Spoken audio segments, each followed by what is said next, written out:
The Eastern Conference just got shaken up, and nobody felt the aftershocks more than the New York Knicks. Boston's decision to trade Jaylen Brown to the Philadelphia 76ers has completely reshaped how the defending NBA champions view their longtime rival heading into next season. Hey, what's up everyone? Before we jump into everything today, that like button right there is what decides if this video hits hundreds or thousands of people. 1 second is all it takes, but the impact on this channel is massive. Go ahead and hit that like button right now. Seriously, it's the simplest thing you can do. And honestly, the best way to back this content up because every single like pushes this further. So hit it now. For months, it looked like Brown was destined to be moved once word leaked that he was part of trade discussions built around Milwaukee star Giannis Antetokounmpo. But sending him to a direct conference rival in Philadelphia is a stunner that few analysts saw coming. Whatever discontent Brown may have felt about being shopped, the destination raises just as many questions as the decision to trade him in the first place. From the Knicks' perspective, though, Boston's turmoil is nothing but good news. New York enters the new season as reigning champion, and the moves being made around the league only reinforce how strong their position is in the East. Boston did not walk away from the Brown trade empty-handed.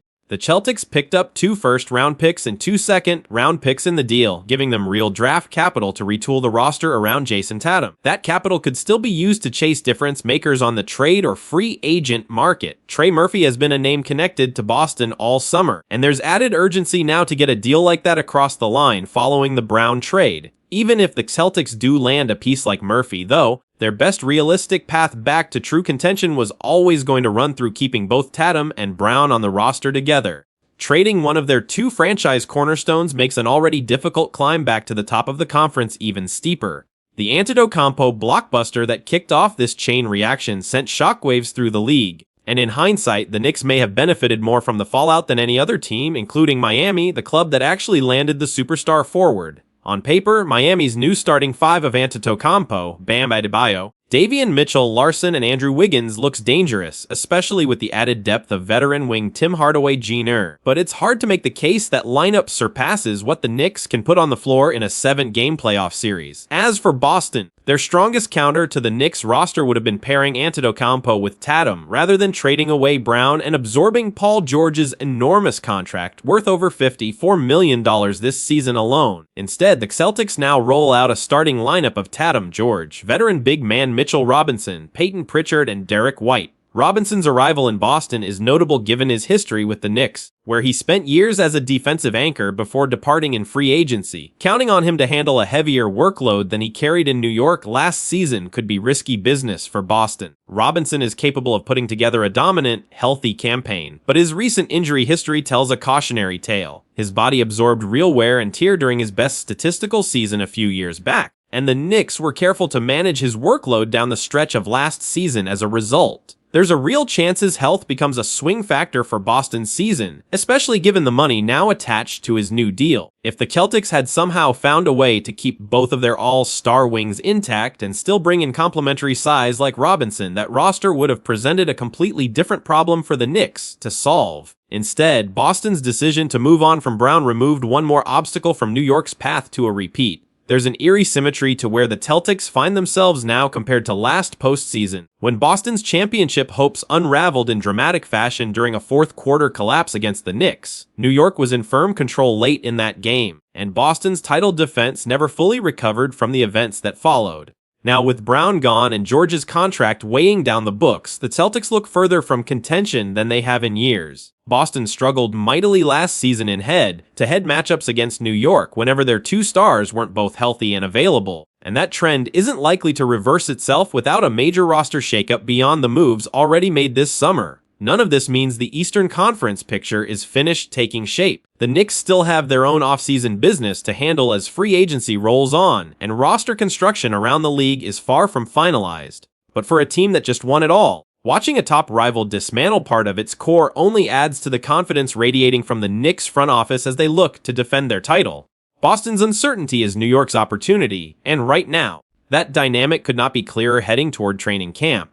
The New York Knicks are still riding high off their NBA Finals victory last month, but that hasn't stopped the front office from making calculated moves to shape the roster for a title defense. One of the more interesting subplots of the offseason involves young forward Mo Diwara, who recently signed a new 4-year contract worth at least $10 million, only to find himself immediately placed on the team's summer league roster. Diwara's extension was seen as a clear vote of confidence from the organization. A $2.5 million average annual value isn't a franchise-altering number, but for a 21-year-old who was selected 51st overall in last year's draft, it represents meaningful investment and belief in his long-term upside. Yet just over a week after the deal became official, the Knicks revealed their summer league roster, and Diwara's name was on it alongside expected names like rookie Tyler Nickel and 2024 first-round pick Pakmi Dadiat. That inclusion sends a clear message. New York still views Diwara as a work in progress, and his role for the coming season is far from locked in.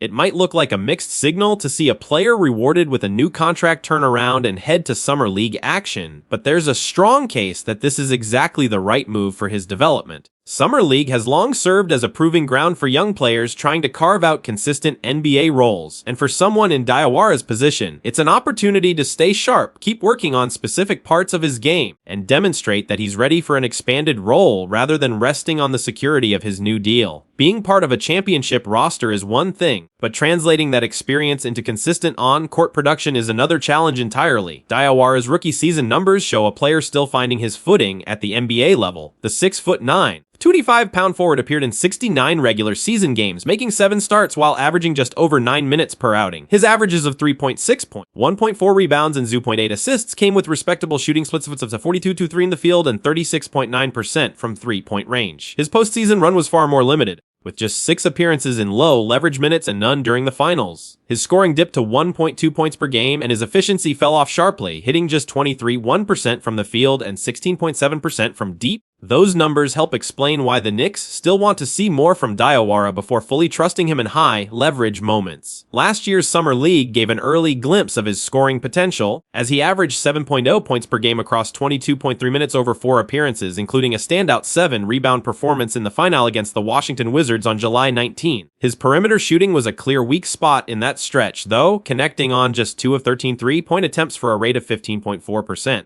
Improving that number is likely at the top of the Knicks' checklist as he heads into this year's competition with a full NBA season now under his belt. If Diwara can show real growth, particularly as a perimeter threat, the payoff could be significant. A more well-rounded offensive game would position him as a legitimate candidate for extra bench minutes behind starters OG Anunoby and Michael Bridges, giving both wings valuable rest during the long grind of an 82-game season plus a playoff run. His size and mobility also give him some utility as a small ball center option, which matters given the Knicks are still working through how to replace departed veteran big man Mitchell Robinson in the frontcourt rotation. The 2026 NBA Summer League tips off on Friday, though the marquee Las Vegas portion of the schedule doesn't begin until July 9. New York will kick off its own summer slate a day later, taking on the Brooklyn Nets in a game that will double as Diwara's first real chance to validate the trust the front office placed in him with his new contract. For a player who spent much of his rookie year on the fringes of the rotation, especially during the playoff run,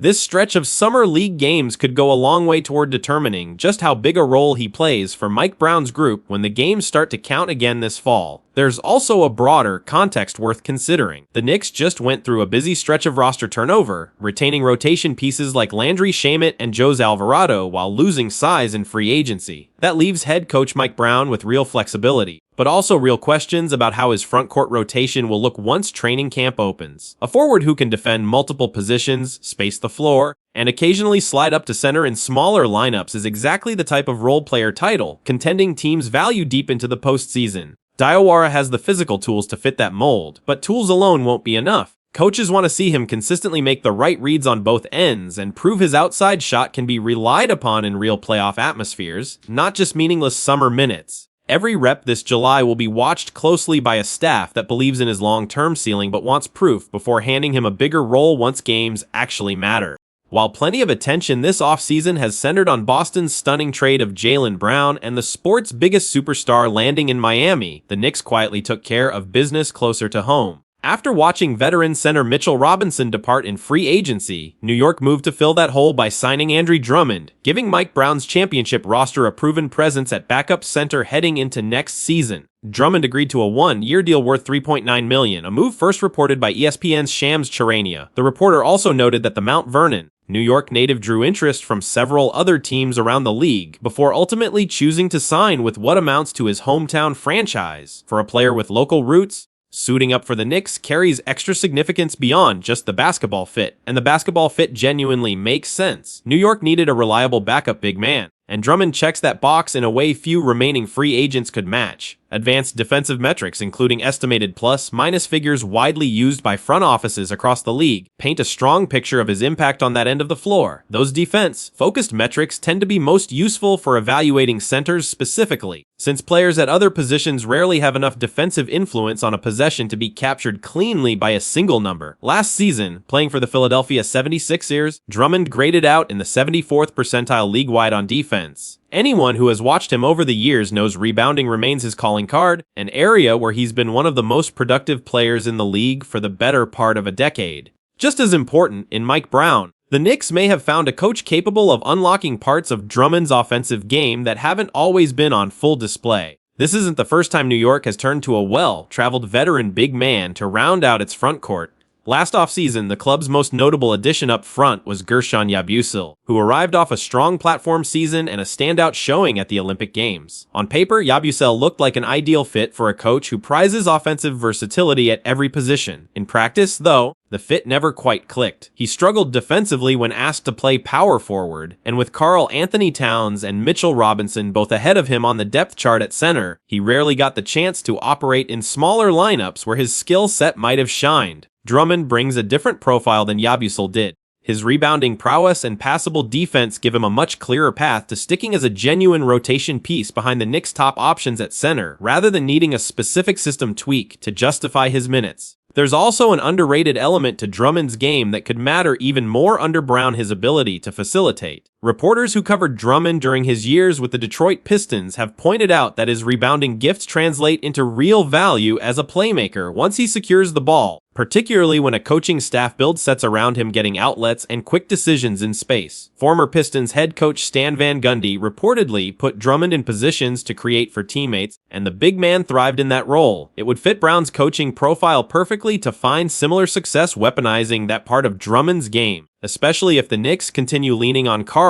Anthony Towns as a hub playmaker operating from the top of the key throughout the coming season. Pairing two bigs who can both facilitate from different spots on the floor gives Brown's offense multiple ways to generate easy looks, even in stretches when the starting backcourt is off the floor. None of this guarantees the center position is fully settled for New York. It's entirely possible the front office revisits the front court again before the trade deadline next season, whether through a trade, a buyout addition, or another roster tweak as the year unfolds and needs become clearer. Roster construction rarely stays static for a full season, especially for a team with championship aspirations and a front office willing to make moves. But for right now, Drummond represents a low-cost, high-value solution to a real need. If Brown manages to get the most out of his offensive skill set, on top of the rebounding and defense the Knicks already know they're getting, New York might not need to look any further at the position at all. That would continue a pattern for Brown, who has already shown an ability to get more out of established veterans than expected, having previously helped Towns silence years of unfair criticism and outside narratives about his game. Drummond now gets the chance to be the next reclamation project in that same mold, on a team with championship habits already built in and a locker room that knows exactly what it takes to win it all.